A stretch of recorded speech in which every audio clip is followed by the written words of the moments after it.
আবারও চলে আসলাম ছোট্ট একটা মিনি ব্লগ নিয়ে। তো আজ বাড়িতে বানিয়েছিলাম 2 রকম বাটা আর মায়ের হাতের কিছু রান্না বান্না। চলো দেখে নিই। প্রথমে সিমগুলো ভালো মতন করে বেছে কেটে ধুয়ে নিয়েছিলাম। তারপর কড়াই বসিয়ে জল গরম করে সিমগুলো দিয়ে ভালো মতো সিদ্ধ করতে দিয়েছিলাম।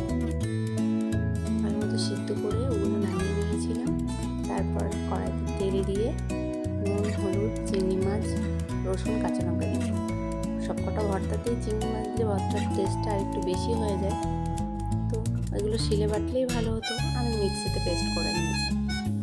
মিক্সিতে পেস্ট করে নেওয়ার পরে আবার কড়াইতে তেল দিয়ে কালো জিরে আর শুকনো লঙ্কা ফোড়ন দিয়ে ওই পেস্টটা দিয়ে নাড়াচাড়া করে নিয়েছি। তারপরে ওতে একটু নুন, হলুদ, সামান্য চিনি দিয়ে নিয়েছিলাম। তারপর যখন শুকনো শুকনো হয়ে গেছিলো নামিয়ে নিয়ে ওতে আমি কাঁচা সরষের তেল দিয়েছিলাম।